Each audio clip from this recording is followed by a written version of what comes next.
Hello, everybody, and welcome into this week's edition of All In. I'm Julia Moss. I'm joined here by Maddie Bimonte and Taylor Mascetta, and we have probably one of the most content-heavy episodes we've had in a while. The NWSL draft just finished up, and with that, a lot of chaos ensued as well. But before we get into all that, Maddie, Taylor, how are you guys doing? I am so excited to talk about the draft. This has been one of the biggest things on my mind, and I got to preview it last week. And so to see it in action this week has been absolutely crazy. I'm also almost celebrating my birthday this week. So it's like a birthday present to see the NWSL draft and to see everybody get drafted and to see some of my favorite players like get put on their teams because I'm a huge fan of college soccer. I love rooting for my hometown teams. I'm a huge Duke fan. So it was exciting to see Duke players get into the draft this year and go pretty high. So I'm very excited to talk about it. Well, first off, happy birthday, Maddie. It's been a good week. I just got back to campus because I am currently in training for my indoor season, which starts up this weekend. So that's been really exciting. I've been locked in on the draft pretty much all night. Just could not tear my eyes away from the screen until we had to record this podcast. Just so excited. I cannot wait to see what these college players can do like in the future, and I can't wait to dive right into it. Absolutely. And with that being said, this was probably one of the most chaotic drafts of any sport I've ever seen in my life. Just to preface it before we really get into it, the initial draft order heading into the draft, and of course, if you're a fan of the NWSL, you know that ended up changing even more after the draft started. But heading in, here is the draft order, and I'm going to say next to each team if they traded or not traded to get to that spot. So we're going to start with Angel City, number 1, traded to get there. Gotham, number 2, traded to get there. Orlando Pride, one of the few that didn't trade to get to the top 4 spots. Top 5 spots, rather. Gotham 4, traded to get there. Portland 5, traded to get there. And then we move over to the North Carolina draft portion of the night because they had like 6 of 7 picks at one point. They had the 6th pick, which that was their actual natural spot. They had the 8th and 9th pick. They traded both of those. And then they had the 11th pick as well, and they traded to get there as well. So to even get the order that we saw coming into this night, it was absolutely crazy. And that it didn't stop there. The first pick went off the board, and it wasn't a surprise to anyone. Probably the calmest portion of the night that we saw, especially in the first hour. Angel City picked 1. They knew they were going after Alyssa Thompson. They got who they wanted. 18-year-old high school phenom, the first high schooler drafted in NWSL history, and she's from California. So going into that LA team, I feel like that fit is so perfect there. Guys, I know this wasn't a huge surprise, but what are your first impressions of Alyssa Thompson? I was really impressed to see this pick go the way it went. I knew kind of going into it, like you mentioned, Alyssa Thompson was going to be that unanimous pick. It wasn't decisive other than the fact that was she going to even want to go to the NWSL? Was she ready? Was she prepared to do that? She had a commitment, I believe, at Stanford. So that was her backup pick. But I think the way this has worked out for her, it's almost going to be very difficult for her to try and turn this one away. I think this is a pretty strong lock. And I think when you have so much talent as a high school 18-year-old phenom, like you said, I think that she can fit right in with Angel City, being that kind of newer team, ready to branch out and really do your thing. I think this is a great fit for her, and I think this is a great step moving forward for the team. Well, I am so excited for Thompson. Like, imagine being a high school and you're already drafted to like like a dream pro team. That is just so cool. And she gets to stay home. Like, what else can you ask for? She's going to grow like over time and she's just going to get even better, but she's still going to make an immediate impact with that team. And like, she's already got that experience. She's already played for the US women's national team. So she's up there with the veterans. She knows how these pro teams go. So I think she's going to flourish out there, and I cannot wait to see her on the field. Absolutely. And then you look at someone like Sophia Smith, and I feel like there's a lot of the same kind of conversation happening around Alyssa Thompson that people had about Sophia Smith being so young, being so great at such a young age. But Alyssa Thompson, like heading in the NWSL, is younger than Sophia Smith was. So I feel like that room to improve, it's scary, but it's higher than Sophia Smith. We've already seen, she's a U.S. Female Soccer Player of the Year, won the NWSL Championship, scored the most goals for the U.S. Women's National Team in the past year. The accolades for Sophia Smith, they run super deep. And Alyssa Thompson's trajectory rather is headed in that same direction. So Angel City definitely got a good one. Going to be there with Kristen Press, who's coming off of ACL injury. there's a lot of vets there. I think she'll have an immediate impact, and she's really going to balance that veteran up front attack that Angel City has with that youth that she brings. So that, I mean, Angel City pretty much won the draft just with that pick, because the way they got there was also really interesting. This is one of the most confusing trades that I've ever seen heading into the draft. So it was a 4-team trade. Portland traded Yasmin Ryan. Remember Yasmin Ryan? She was kind of the anchor of this trade. Portland traded Yasmin Ryan to Angel City for $200,000. Angel City's 2023 first round pick and Angel City's 2024 second round pick. Angel City then immediately traded Yasmin Ryan and $250,000 to Gotham FC for the number 1 pick, because as we know, Gotham did not perform last season. They very strongly earned that 1 pick overall. They were bad. And then Gotham sent $350,000 and a 2024 fourth round draft pick to Orlando for the number 2 draft pick in this year's NWSL draft. So each team ended up with Gotham, Yasmin Ryan, $250,000 and number 2 overall pick. Angel City ended up with the 1 overall pick. Portland ended up with the 2024 second round pick, $200,000, a 5th overall pick, and Orlando ended up with $350,000 and a 4th round pick. And that's just one trade. It was a 4-team trade, but that's what each team ended up with. So that was a breathful. We're moving on here to the 2nd overall pick, Kansas City, and that's a whole other can of worms we've got there, because Kansas City actually traded with Gotham to get the 2nd pick. And what is one of the most amazing trades, I personally, as someone who attends a lot of Gotham games, who reports for Gotham, Lynn Williams is heading to New Jersey, New York, Gotham FC in a trade with Kansas City. It was a straight up number 2 overall pick for Lynn Williams. So, I mean, you're looking at Gotham's team here. We've got Lynn Williams now. We've got Kelly O'Hara in a free agency signing. And then, of course, Midge Purse, Christy Mewis. Guys, Lynn Williams is in New Jersey. What were our first thoughts when that trade went through? I felt horrible. I, as a Courage fan, felt so sick to my stomach when I saw this, because Lynn Williams has been such a constant for this Courage franchise, even before it was the Courage, when it was the Western New York Flash, as that kind of player that was always there in the NWSL, really being that champion of that team, being a leader and being that person who would get you the goals when you need it, aside from other players on the team. And after the very poor finish that the Courage had over the last season, finishing in 6th place and 7th place, was it 6th or 7th? I believe it was 6th. Yeah, probably 6th. Yeah, it was something not to what the Courage had been in previous years, where they had gone from being 6th to being 1st constantly, year in and year out, being that force to be reckoned with in the NWSL prior to the Portland Thorns kind of reign of terror that they've had in the NWSL. Now it's without Lynn Williams, and without, later that we're going to talk about, the loss of Dabinia. It's crazy to think that this team is really going to make an improvement this year, even with kind of the people that they've gotten, which to me as a Courage fan shocked me.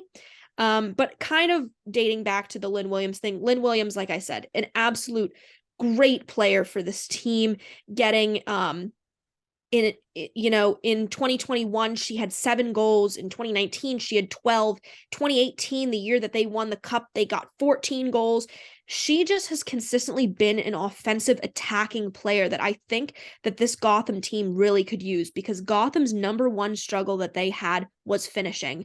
They were able to get the plays going and they could not find the back of the net for whatever reason. I think Lynn Williams is going to be an exceptional talent to this team, and I think going forward, this is one of the best trades and acquisitions that we saw in this NWSL draft.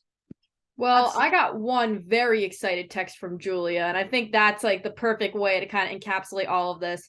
This is huge for Gotham. They need Williams, especially after last year. She is one great goal scorer, and that is what Gotham needs. If they had kept this number 2 pick, we saw the number 2 pick went to Michelle Cooper. She's heading to the Current. She's a great goal scorer too. But Williams has that experience. She's been in the NWSL. She knows how this all works, and she's one fast player, and she is coming back from injury. She tore her Achilles last season, but she's already scored she's already won several championships with the Courage. She knows how to be a winner, and I think Gotham is going to need her attitude, her speed, her tenacity, and I think it's really going to do wonders for this team. Yeah, and you guys both mentioned great points. I feel the most bad for Kansas City because they got Lynn Williams last year and she immediately got a season-ending injury. So Kansas City never really got to see Lynn Williams play. Really unfortunate situation. But to bring this full New York, something that I consider Gotham to be a lot like now is the New York Mets. And bear with me for a second because you look at this Mets team right now and they are emptying the bank to win now. And there's a lot of older players, a lot of good players, but the pressure that you see on the Mets, I think, is now onto Gotham now because Gotham is kind of giving up the idea of we're going to build young and really rebuild because it's really nothing but veteran power we see on this team with McCall Zerboni as a captain. Kelly O'Hara is nearing retirement. Lynn Williams is 30. Christy Mewis is over 30, but all great players. But when you see a team who did poorly last year, in fact, last in the league, give up the chance to get young players like a Michelle Cooper, you really have that pressure on you, I think, going into this next season to not only make the playoffs, but compete for a championship. Because if not, you only get a few good years out of most of these players. I mean, Christy Mewis, as great as she is, I don't think she's going to be playing till she's 37, 38. And I think that's the case for most players who are playing soccer right now.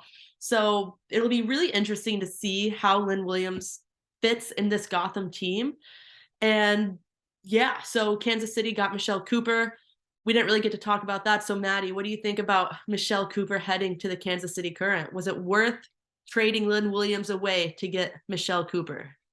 I don't know if it was worth trading Lynn Williams away, but I think definitely this isn't a loss for the Current. I think Michelle Cooper was absolutely impressive with Duke, and Duke themselves did not have a bad run at all this year, going a couple rounds in the NCAA tournament, losing to Alabama, but they had a pretty successful 15-5-3 record. They went 6-2-2 in the conference, obviously playing second fiddle to UNC, who was electric this season. And UNC is always a force to be reckoned with in the ACC.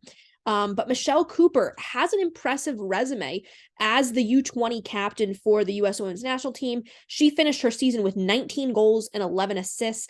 I think if you're looking for a goal scorer who's quick on her feet and can learn about the game, I think Michelle Cooper can be that person, even though she is still pretty young as a Duke sophomore now going into this draft. She has a lot of room to grow. And I think if you shape her the right way with your team and you really build around her and get her going, I don't think this is a poor acquisition at all.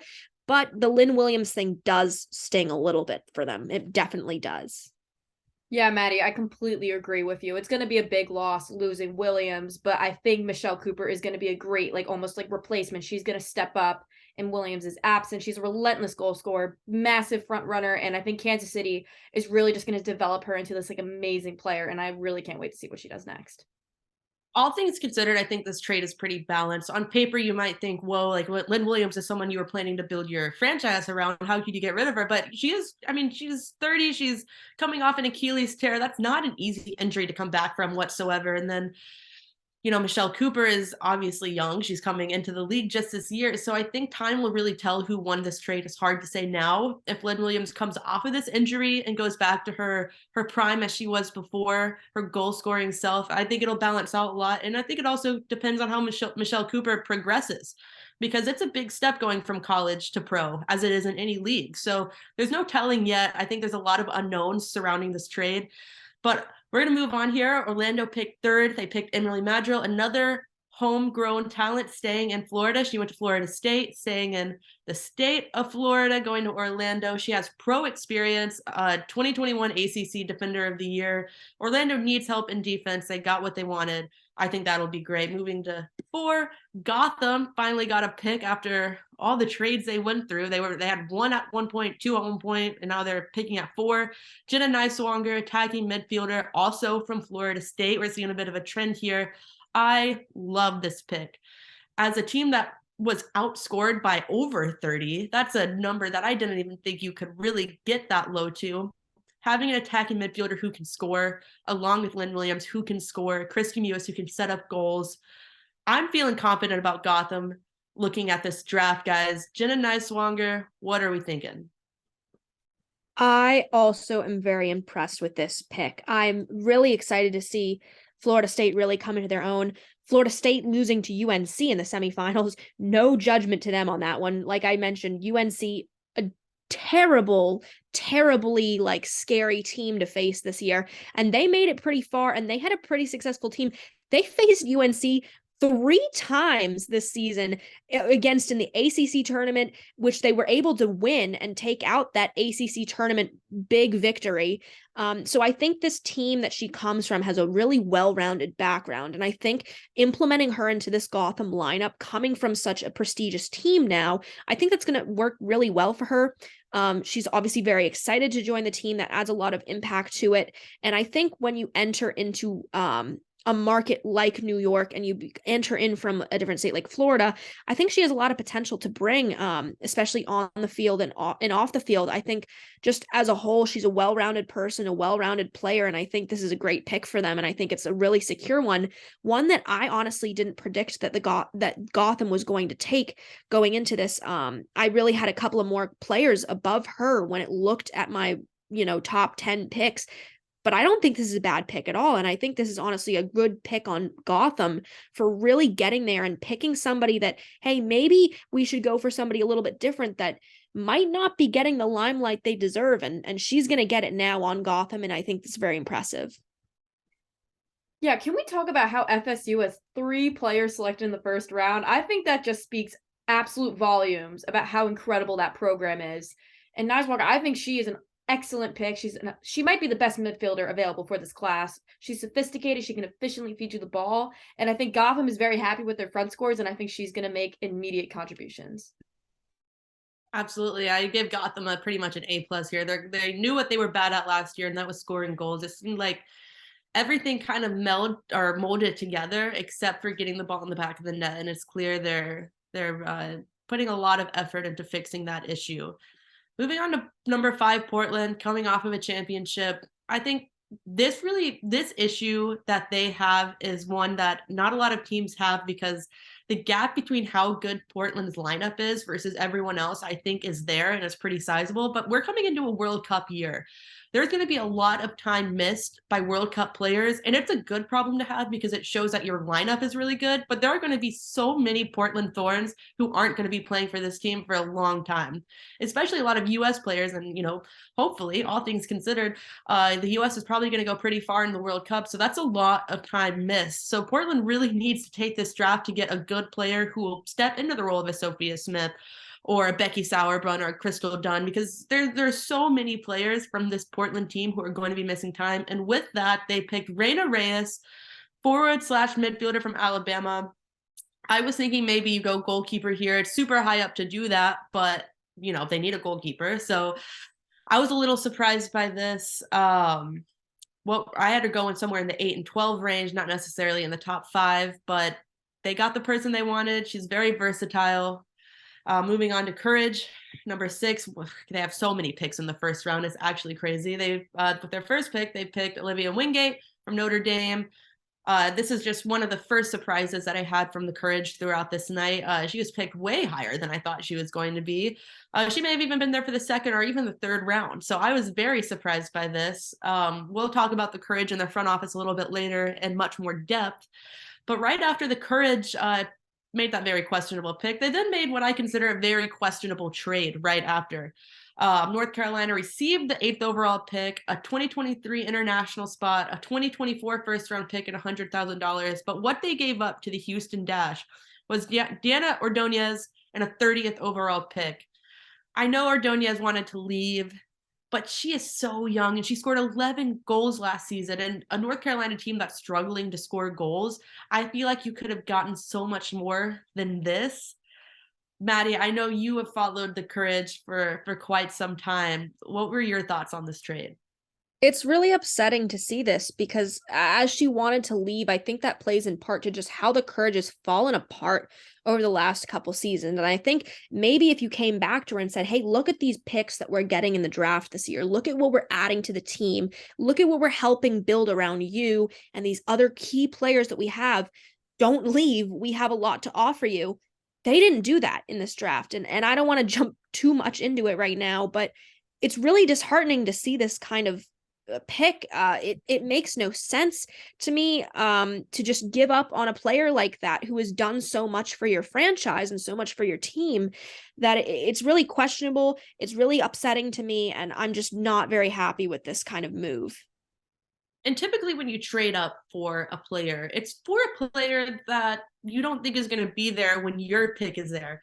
But the whole concept of them trading up to the 8th pick is really confusing for me, not only because of who they pick, but because they have the 9th pick and the 11th pick. So there's only one pick in between their 6th and their 8th pick. Or 6th, and there's only two picks between their 6th and their 9th pick, and they traded up for the 8th. And Penelope Hawking went to the Red Stars at 7, but then of course the Courage ended up picking again at 8. And they chose Sydney Collins, a good player, but again, when you trade up to get somebody, you typically see them in a light of they won't be on the board when we pick. And like I said before, even that concept is really interesting because the Courage were picking 9th. But that 8th pick, I didn't agree with Sydney Collins going that high, and then going into the 9th pick, they picked Clara Robbins. Again, didn't think that was the best pick. We see a theme here, but the one thing I will say about the Courage is that they are covering their bases with actual diversity within their players. They picked a midfielder, a defender, a forward. The only thing missing was a keeper, and they ended up getting another forward at 11. So I guess that's the one good thing. They're getting players in a lot of different positions, but I think there were just so many good players on the board before those 3 picks that they made that it's really confusing to me. But we're going to move along here. Those were the top 10 picks. Well, current pick 10th, they got Alexis Spanstra from Virginia. Interesting not to go to a defender here because the only defender they did pick, or rather they've had defensive issues.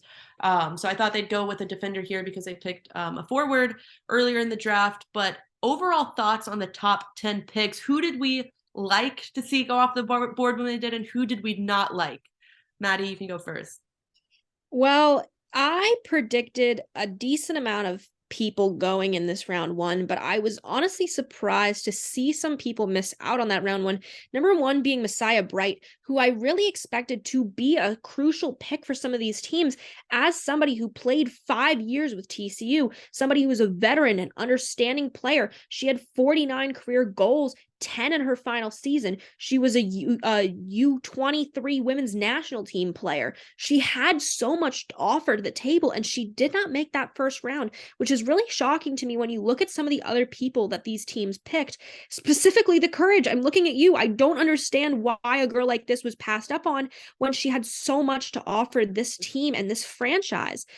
But enough about my rant on the Courage. 2 people I was very impressed to see. I was very impressed to see Michelle Cooper. I will never say a bad word about Duke soccer. I've always been impressed with them, and I think Michelle Cooper is no exception to that. I think she was absolutely impressive with the U.S. women's national team under 20, with her and Duke, with what they accomplished this season. I think she did the best that she could, and I think she can add a lot to her team. And then I also was very impressed by Reina Reyes. I know, Julia, you mentioned you thought it was a little shocking for her to get picked. I thought this was kind of a genius pick. I thought Reina Reyes was so impressive as a defender for Alabama. I thought she was exceptionally good, scoring 8 career goals. She led 12 defensive shutouts for the Crimson Tide this season, something that I just thought was exceptional for them. I think she was in the running for SEC Defender of the Year.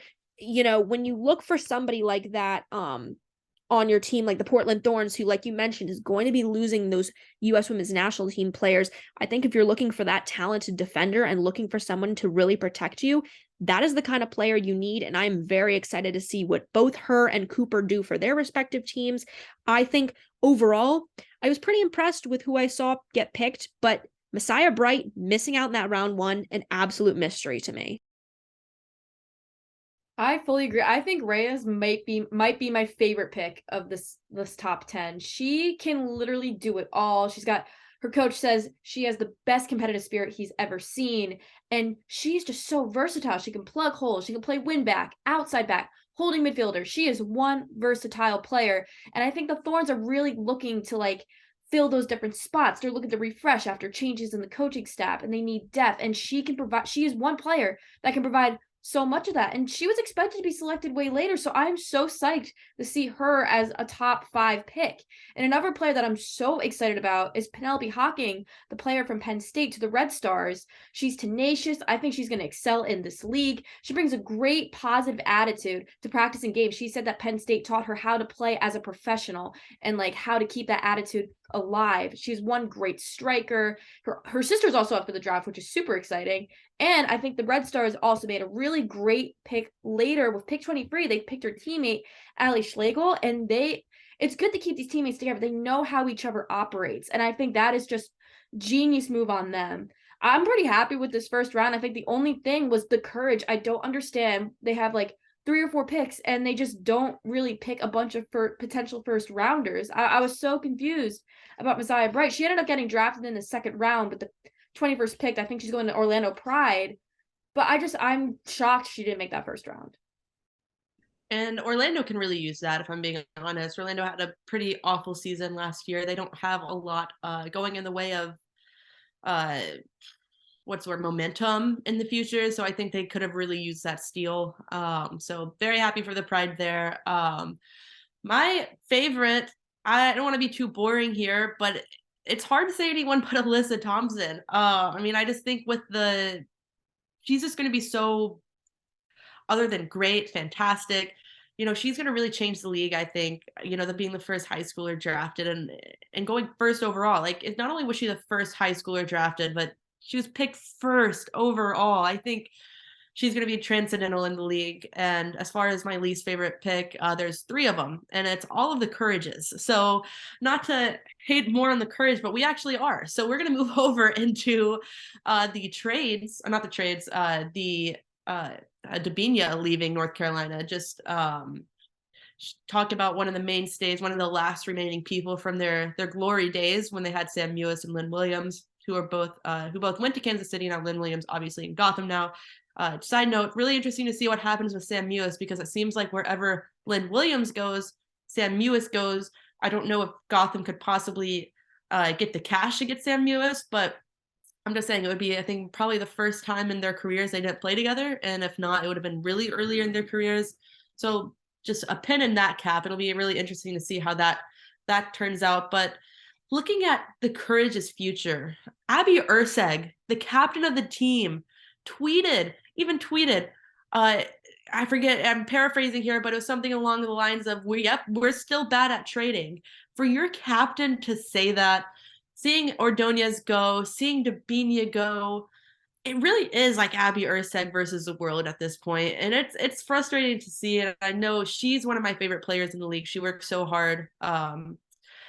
Guys, what do we see the projection of this Courage team going? And I don't want everyone to say last in the board just automatically. I mean, you never know. But what were your thoughts on Dabinia leaving, or Donya's leaving, obviously those draft picks, just to kind of wrap this Courage bow up? Maddie, what are your last words on the Courage? Dabinia really was the last piece of my enjoyment of the Courage that we had. Like, for a long time, when you have, to me, it was crazy, like, getting such a talented Brazilian soccer player. Number one, like, Brazilian soccer player in North Carolina. That does not happen at all often. So to have somebody who comes from such a skilled background, such a skilled country rich in soccer, and to be on your team, she contributed so much to that team. In 2022, she had 12 goals, 4 assists. She was leading the team at 5'4". This girl was running this field. Like, she was doing everything she could to ensure this team get some success. And now that she's gone, now that everybody's leaving, Abby Ursig, I feel so awful for. And I cannot see this team not to be pessimistic, but improving by major scales this season. I think this is their test season. I think this is really a rebuild for them in discovering how they're going to play together, what they can improve on technically, and really just put their best foot out, because right now this team does not stand a chance against like the Portland Thorns. If you're using that as your goal marker for who is the team to beat, the champions are the team to beat, and that's the Portland Thorns. And I do not see this team holding a candle to them this season. That's not to say that they don't have any potential. I think, even with these players shocking me and getting these players into this, new position, I don't think it's the end of the world. I don't think this is the end of the Courage. I think this is just going to be a very slow rebuild for them. And I think this season is going to be our test to see, okay, these are the players that are starting to gel together. These are the players working together. You don't need, I'm really hoping, because I don't want this to be the case, you don't need to build a team around only superstars to make your team good. You can have expansion teams rise up out of nowhere, like we just saw this past season, and create amazing opportunities. So I don't think this Courage team is dead. I think there's a lot of work to do. But I'm going to be one sadder fan this season than I was in previous years going forward. I think the spirits just seem kind of low for the Courage right now. And like you could tell with just that tweet, there's an obvious disconnect between the players and the powers that be. And like losing Dabina, like it's just, you're just losing pieces of the puzzle. And that's very stressful for this team. And like we might be clowning them a little bit for these like trade picks, and like I'm sure all these players are going to do great, but it's also like, why couldn't you have just taken advantage of having so many picks in the first round and just making such questionable decisions? So I don't really know where the Courage goes from here. I think I agree with Maddie. I think they're going to be rebuilding for a little bit. I can see success in the future, but right now these are just some massive blows. Yeah, it's not often you see like a self-inflicted rebuild. I think that's the best way to describe what this Courage team is a self-inflicted rebuild. You let Davinia walk, you trade Ordonez, your captain's mad at you. It's hard to see where, obviously next season I think is going to be kind of like where you set the bar. I don't think there's any expectations for this Courage team, definitely not to compete for a championship by any means, but you look at a team like Kansas City, their two stars, Sam Ewis and Lynn Williams, neither of them really played last season, and they went to championships. So you never really know. These draft picks, they may know something we don't. They may see some tape that we didn't see, and they're like, oh my God, this is Abby Wambach reincarnated. So you really never know. I'm going to give them the benefit of the doubt until I see awful play on the field, which is what I'm expecting, but I'm not going to say it's inevitable. I think this is where they're going to set the bar to really see where you go from here. Again, no expectations next season. That is going to wrap up our draft talk. One final thing, Paige Monahan was traded away from Gotham. On just one more note there, I am very sad to see her leave. I think bringing in Lynn Williams to replace her for that speed, I think it's going to be really great. But she was one of the few offensive pieces that really scored, set up scoring opportunities. So I was a little confused at first, but then when we got Lynn Williams, I was like, okay, this makes a little bit more sense, but very sad to see her go. We're going to move on now to some general NWSL talk. We're going to start first with some free agency stuff. Megan Rapinoe has signed with OL Reign. I said last time I was on All In that I expected her to sign with OL Reign, but then you look at someone like Sue Bird investing in Gotham. Something to read into a little bit, but clearly there was nothing there. Guys, it seems like Megan Rapinoe is finishing out her career where it started with OL Reign. What do we think of Megan Rapinoe returning to Seattle? Oh, there is no better ending to this kind of story than the fact that she is ending where she started.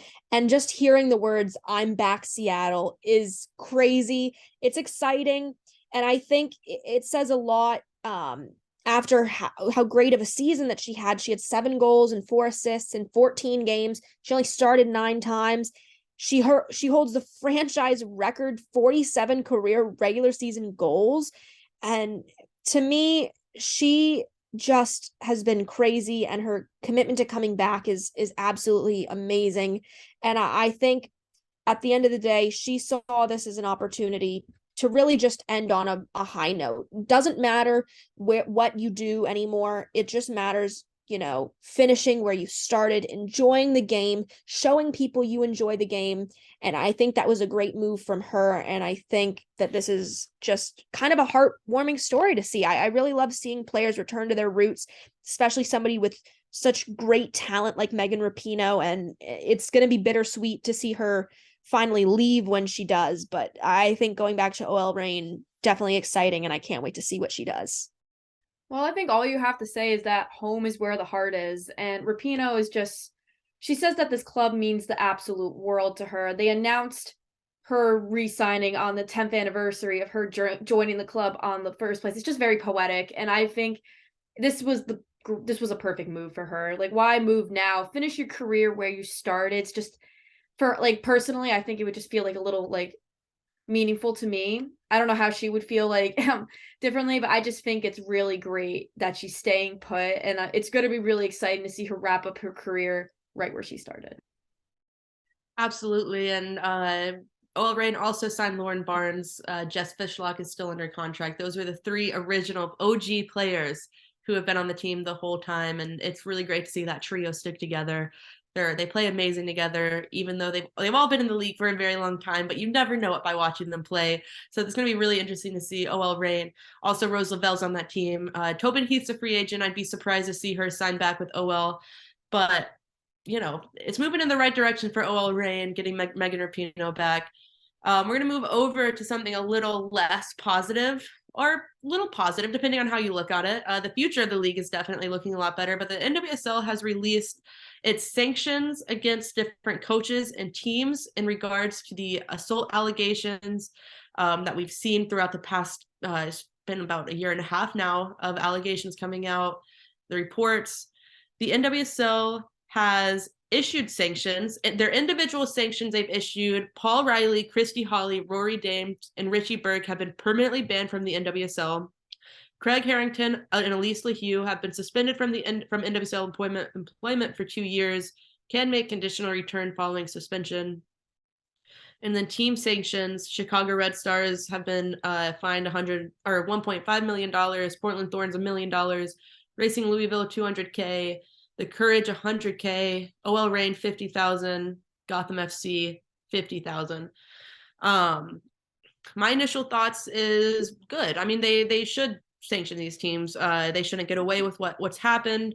I'm especially happy to see such a firm action taken against the main coaches who have been obviously doing terrible things within the league. That they'll never have another coaching job in the NWSL. I think that's the best thing you can do in this situation. And as someone who's been a fan of the NWSL for a long time, it's great to see actual change happening. What do you guys think? Yeah, I mean, there's nothing more to say than I'm glad that the NWSL has taken these steps to really try and protect their players. This is just going to be a long-term thing. Are they going to stick to this long-term? And is this going to be a consistent thing? Are you going to crack down? Are you going to investigate constantly to make sure that these clubs aren't going against the rules, aren't abusing their players, and aren't treating their players with any disrespect? So I think this is a great step. I think definitely giving all of those coaches permanent bans who were named in the original abuse report that came out back in December, to make sure that, hey, these people, this is no toleration. Like, this is absolutely not something that we should consider. This is not something that is going to go like under our watch. So I think that's good. But like I said, are they going to maintain these sanctions going forward? And I think that will be the test of it. And until we see something like this again, unfortunately, I don't know if the NWSL will uphold these things. The NWSL being so new and still in its kind of like phases of learning and how to shape the organization, they need to apply this stuff right away, just for the protection of their athletes and the protection of their employees. Like, at the end of the day, these are employees and you have to protect them the same way you would protect any other employee. So yeah, going forward, is the NWSL going to do this? I have faith, hopefully, that they will continue this kind of sanctions if a behavior like this occurs. but it's something we got to keep in mind just in case, hey, are you going to take appropriate action with your players and with your coaches going forward if something arises? I've said it before on the pod, but it is so good to get the bad coaches out and get better, healthier coaches in. I say it all the time that like the mentality is the most important thing for an athlete. Sometimes it's honestly more important than physicality. And if you've got these toxic coaches just like harassing their players and just not cultivating a healthy mindset, for it's just not a good environment. And I am just so unbelievably happy that these coaches are out for good. Paul Riley's already going around saying, oh, it was woke that I was fired. No, this is just respecting the players and treating them with the dignity that they deserve. They are just incredible athletes, and they did not deserve to be treated the way that they were. So I think that I'm crediting the NWSL for doing this, and I hope they can continue to keep this going. I really don't want to see like more reports about like this happening again. And like I'm hoping that they can keep a better eye on it. Yeah, and I think a huge change that's been made, obviously, is with the commissioner. Lisa Baird was kicked out. Jessica Berman is now in, and since she's taken the lead of the NWSL, she's done a phenomenal job. So I have faith that the NWSL is going to continue to move in a good direction, and I think that starts with the leadership. And I think we have a good leadership council here. I mean, they pretty much cleaned house before when these allegations initially came out over a year ago. And I just can't speak highly enough to what Jessica Berman's been doing. And speaking of things she's been doing, she announced today that VAR is going to be added into the NWSL. And I think this helps in so many ways, in so many important ways. I think there's still two big things that the NWSL, as a production, as a sport, as a way people view as for an entertainment factor, I think the two big things that were still holding the NWSL back is quality of referees and quality of the cameras that we see. I mean, I watch a ton of games on Paramount Plus, and sometimes I'm like, is this being recorded on a literal like webcam? It's embarrassing at times, but with VAR being added, for those who don't know, video assisted ref, it is a way for like offsides calls to be determined by video, penalties, whether a goal is in behind the line or not for close calls. And with that, you have to have good cameras. You have to have at least six cameras, and they have to be up to a certain quality. And the NWSL has allocated money for that. So that will be happening. We will see improvements. And of course, VAR adds a second level of making sure calls are made correctly when refs have made bad calls. And as any fan of the NWSL has seen, these refs have made terrible calls. So VAR really covers two huge areas of improvement for the NWSL, and I couldn't be more excited. Definitely. I think what VAR has done for the sport of soccer, like in the men's sphere, has been astronomical. We've seen it being used at major tournaments now, and it's helped be so precise with the game and giving people the fair win that they deserve. Why wouldn't you implement it in the women's game if you want to really make it equal and make it fair and improve the sport as a whole? If you have constant bad reffing, which the NWSL sometimes has, you want to make sure that you at least have the backups to be there and to provide for your league. Hey, if you really want to challenge a call, we want you to encourage that because we have the technology ready and available to protect you guys from winning or losing important games. Like there are games that could decide if you're going to the playoffs, if you're getting that extra spot. We never know every single year how close it's going to be. And if, say, one year we're without VAR and it comes down to an indecisive goal, it's going to suck if you don't have that kind of potential when it's accessible to this league. So I think it's a great addition. I've always kind of been skeptical in adding technology to sports and adding it at such a rapid rate because I do believe there is some, kind of need for the human element in the game because the game is never going to be perfect and it never should be perfect in my opinion. But I think this is a good step in case you want to clarify a call, if you want to look into offsides, it's a great thing to have. I don't think it's going to change the sport or make the sport awful. I think this is only a beneficial thing to the sport. And I think for women finally getting this in the league, huge. And I'm very excited to see it implemented and hopefully everything goes smoothly. Obviously, with the first year, there's going to be problems and people are going to complain. However, I think going forward, an amazing addition for the sport. Yeah, Maddie, you pretty much touched up on all my points right there. I think it's great in this game. It's like better safe than sorry. Get those calls, make sure they're right, because you don't want to be robbing those teams from a win from like a misjudged call. So I think this is great. It's always good to just like make sure, and it just kind of enhances the excitement. Like, oh, they're waiting. Like when you're watching, you're like, oh, is this going to be like called or not? And if it is or isn't, I think this technology is really going to improve that like sense of like kind of like suspense in a way. Absolutely. And guys, I think we've wrapped up what's been an incredibly content heavy week in the NWSL.